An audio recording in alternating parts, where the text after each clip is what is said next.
Hi everybody, it's the Soap Man. I'm going to do the soap cutting video for the hot process batch I just recently did. This is the leftover pieces from a batch that I had to cut out of my tall vertical mold. I'm trying a new recipe with this one. Watch the making video for this one and it'll give you the recipe on it. I've used new oils and butters that I've never used before, a complete deviation from my standard recipe that I've used for years. I'm trying to find a harder recipe. This actually is still a soft soap, I got to admit. It's been in this vertical mold, completely encased except for the top, completely encased all the way around like the vertical mold. The vertical mold that I've had so much trouble with. Now the good thing about this one's a silicone mold. It's going to pull loose simply, very, very simply. I'm going to love it. But I've had trouble with this vertical mold getting a hard enough soap. And a lot of you have written into me. Now I did not put sodium lactate in this. I have some sodium lactate I'm going to try the next time I try this batch. But this is an exact recipe. It's been cut down to make this size of mold, but it's the exact recipe, the exact percentages of oils and butters that go in this. This is still a soft soap. Now the embeds that are in this is hot process. See the embeds in there, you'll see them in more detail in just a minute, are from this soap right here. That's the one that I had to cut out of the mold. This soap right here, if you can see that, the dark pieces are the ones left over that I had to cut from this one. I love the design that I can get from this mold, and to the best of my knowledge I can only get from this mold, so I'm going to keep trying until I get it right. The next one I try is going to be a different color scheme, but it's going to be an exact recipe exactly for this mold. It's just going to be a different color scheme. So anyway, these are the pieces that are left over. It's the hot process batch that I did last night. Actually I did 2 days ago. This has been in the mold for 2 days. Now, I gotta let you in a little secret. You can see it's been cut. I went ahead and opened this up. I cut an inch off the top. Of course, the top part's really, really rough. I used that to wash the dishes this evening, and it did a fantastic job in the kitchen washing dishes. And the inch below that, I used in the shower. It did a fantastic job in the shower, although it is a soft batch. Now this particular mold, I absolutely love this silicone column mold when you want to do a round soap. It is just absolutely the best. I recommend, if you want it, go to brambleberry.com and spend the money and get it. I absolutely recommend it.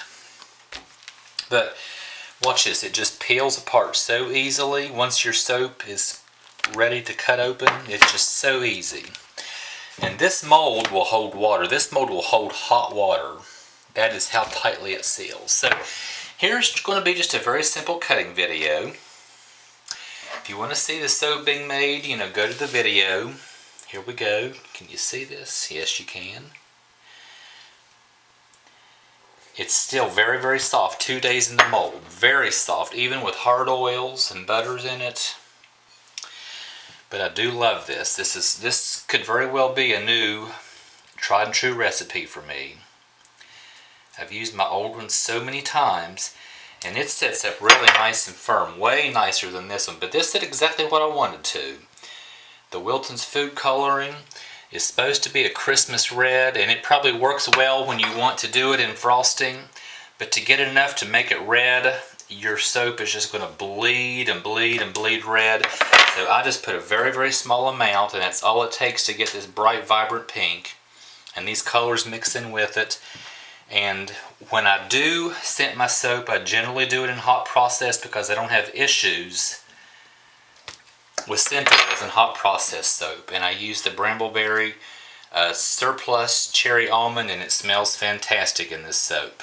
It really does. And this soap with this combination of oils makes a fantastic soap. It works great in the kitchen washing your dishes. It also works great in the shower washing yourself. And this is exactly what I was expecting it to do. I'm very, very pleased with this.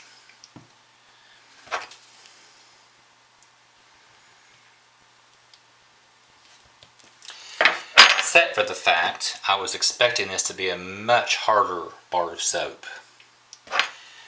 Like I say, I did not use the sodium lactate.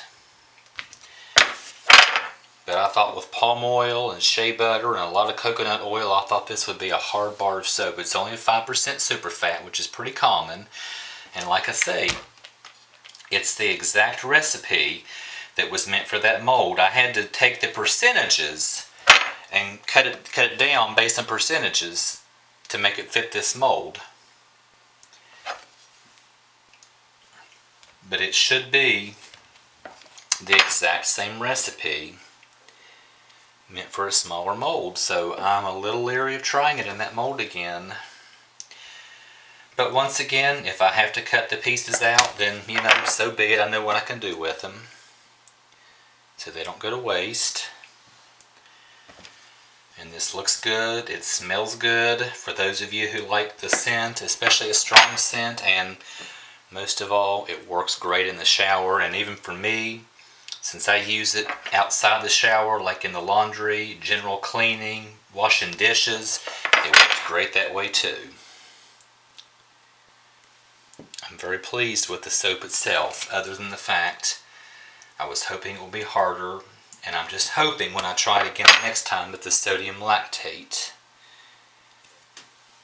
will make it a harder bar of soap.